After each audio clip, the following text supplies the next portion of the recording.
Hello and welcome to part 29 of Mario Tennis Power Tour. Yes, I'm still keeping track. And it's been a really long time since I recorded a video, so maybe I should get to that right. Morning, person. I guess doubles, because that's kind of... Oh. Yeah, I actually... Well, I had recorded this before, and it wasn't a failed recording, believe it or not. This is a state loaded from after I had already won the Island Open. This is literally right after that, you know, it's not, you know, like I did a failed recording. In fact, that'll be a bonus episode at the end of the LP. I'll call it part 29, but it'll be a bonus episode. And yes, so yeah, I thought there was going to be a cutscene, and then I'd show you this weird thing you can do, but I'm not going to do that, because since there's no cutscene, we can just start the tournament right now, and since I think doubles would only have 3 matches, I can just, match apart, and there you go. This is going to be annoying, though, because the A button seems to be stuck on this controller. It's like not... Well, I don't know how to put it. Stuck isn't really the right word. There's 2 matches. Oh, wow. I wasn't expecting that. Okay. Yeah. Yeah. So,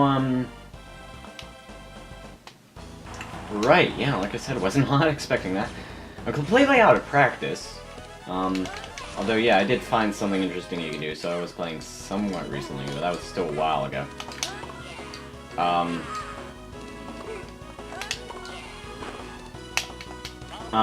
But, yeah, this is really annoying. The A button on this controller, which I think is acting as the B button? No, hold on. No, it's yeah. I think it's acting as the B button, but it's labeled A.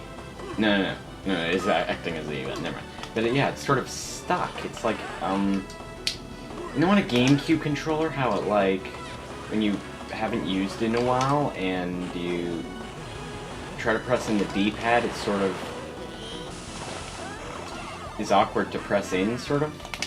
It, like, it's not very smooth, when you press in, like, the D-pad. It kind of is like that. Oh, jeez. Now I'm thinking about that too much, and it's making me mess up. But yeah, I mean, I don't know, it's kind of awkward. To be honest, I wasn't... Like I said, I only found this out basically right before I started recording, so this isn't, like, something I've known for a while, but it's kind of messing me up, so, unnecessary difficulties with Guy A person.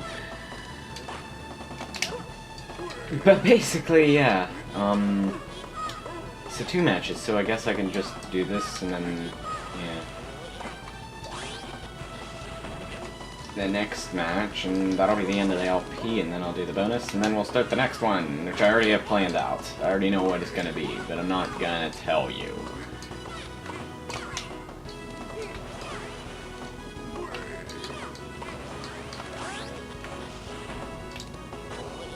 Oh, really? Oh, and that actually reached, too. Like, that was a really long... Generally, the defensive power shots don't... Okay. This is clearly... Thank you, Ace. Just finish it. Once and for all.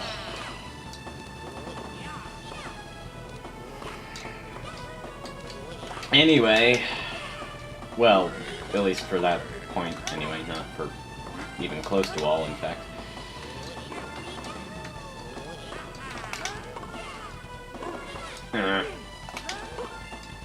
Come on, reach over Donkey Kong's head.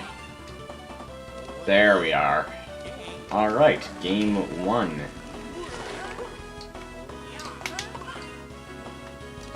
So, yeah.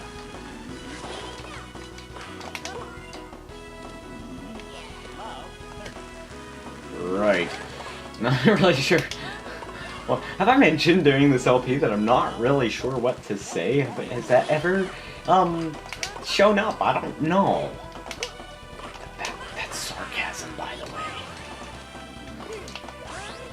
actually need to specify that, knowing that some people really just can't take sarcasm.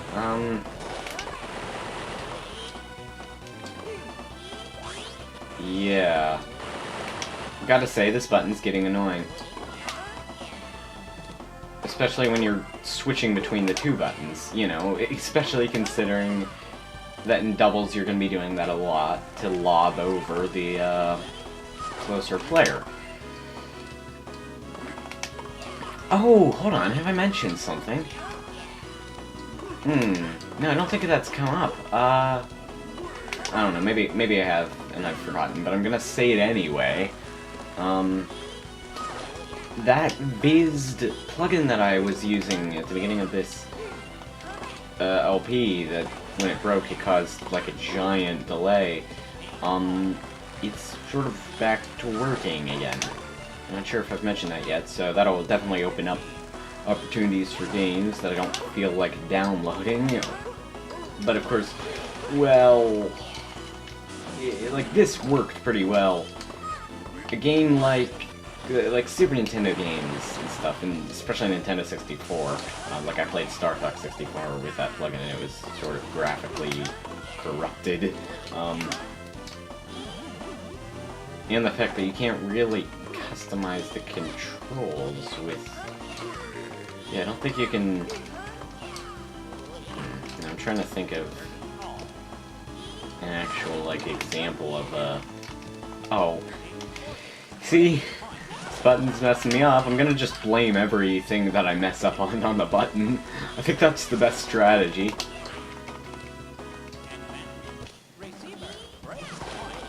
Doesn't help that my, my hands are cold. I don't know if if that's ever come up during the LP too, but man, the annoying thing is that usually after pressing it for a while, it goes away. Maybe it was because I pressed it so much before, because, well, I can't really mention that yet, that... Wait, did they win the game? Ugh, great. See, I meant to lob there.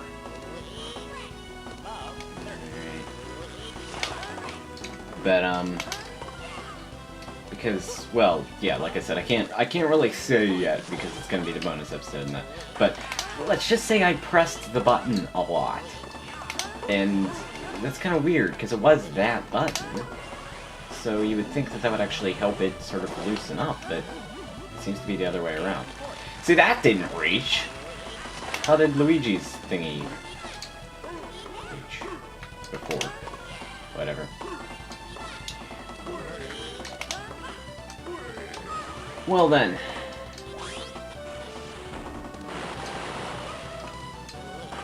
Oh, something funny that I've realized though. Alright, so you probably know about the Apple's basically range of the same product, but in different sizes, right? You know about the iPad, the iPad Mini, and then the iPod Touch, which are essentially all the same, but well, they're different sizes, and the iPad Mini doesn't have certain features because they're waiting to unveil that in the next version. You're probably familiar with this of Apple, but that's a problem, that they're releasing the same product several times, just in different sizes. Okay, I'm really trying to lob a lot here when it's not working. Why is this button not working? It's kind of annoying, actually. Then again, this is kind of the cheap controller, isn't it? It's the Logitech Dual Action, which is kind of the quintessential cheap controller, so... Yeah. It's a newer version of it. It's not like the one that you generally see, but... I don't want to use the keyboard, that would be terrible. Anyway, what was I saying before, but... Yeah, But, yeah, so, you know, Apple does that. Here's the thing, though. Google did the exact same thing. You've probably seen the online ads of the Nexus 4, 7, and 10. Like, blatantly doing it more obviously than Apple. And yet, that's fine because it's Google, and Google is always good. Unless they change the layout of their websites very slightly. This is gonna be another rant video, isn't it? And with my luck, it won't record, even though I'm using the camera. Well, actually, the microphone seems to be working on Google's voice search thing, but then I go to the microphone settings themselves and it like only shows 2 bars. You know what? I'm not gonna use it until I'm like secure. Maybe what I'll do is I'll use it when I can, i.e., I'll record with both. I'll always just record with both and see how that goes. But yeah, yeah, isn't it great that Google is allowed to do anything they want except for change the layout of their website? I mean, people like to change history in their minds with, you know, they say Apple rips off products. The smartphone did exist before the iPhone, but it's blatantly obvious that everyone ripped off the iPhone afterwards. Now, by this point, it's kind of like saying the Irate Gamers rip off of the AVGN. Oh, right. Actually, did I cover that in my re-record? I'm not sure. About how the Irate Gamers isn't really... Well, you could have said that then. You can't really say it anymore. That the Irate Gamers rip off of the AVGN. Basically, to recover that, just real quickly, because I'm not even sure if I did it in my original recording that failed, but what I'm saying is that there's so many AVGN ripoffs, you can't really say that Irate Gamer is such a terrible person for just being one. It's a genre by this point. It's not something you can... It's a genre, really. I mean, the angry review, really. Or even just the sort of more professional style review, like someone like JonTron would do. It's... well, if you can call the Irate Gamer professional, it's more than just, like, you know, playing the game while talking over it. Wait. Right. But, no, I mean, like, calling that a review. Then again, that's kind of what Wayne Gretzky Hockey was. Okay, my Let's Play of it kind of was a review. Okay, so... 1,000 points! Okay. Wait, 1028. Isn't that exactly... No. Alright. No, 1024 is... okay. So it's, yeah, that's 514. Right. But yeah, I mean, it's... So, you know, I do find it a little stupid that Apple sued Samsung, because it's not like they're the only ones who've done the exact same things. You can't really own multi-touch. You can't own multi-touch, man! It's just a concept, and I don't think they invented it.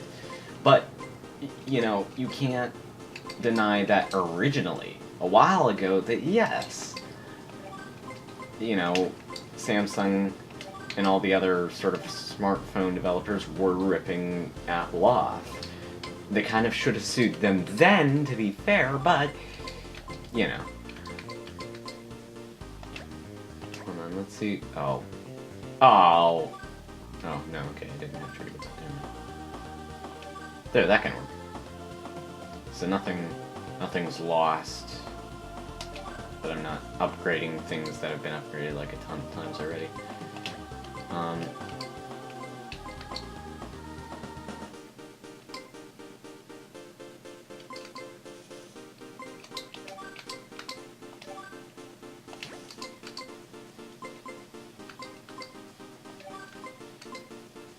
guess that works. Anyway, but, so, yeah, I find it kind of stupid that they did that. But then there's tablets. Yeah, tablets existed before the iPad, but the iPad was clearly the first to sort of popularize it and to do it right. You know, but it's like Apple's not allowed to do anything without it being... I don't know. Yeah, I think it's stupid.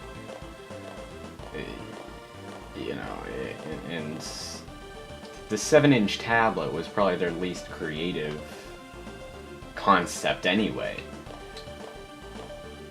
Anyway, though, I've kind of been talking for a little too long past the match. This isn't post-recorded, I'm just kind of being stupid. So, sorry about this minute of nothingness at the end, I guess. I just kind of feel like stuff is stuff. But yeah, thanks for watching, I guess. Bye.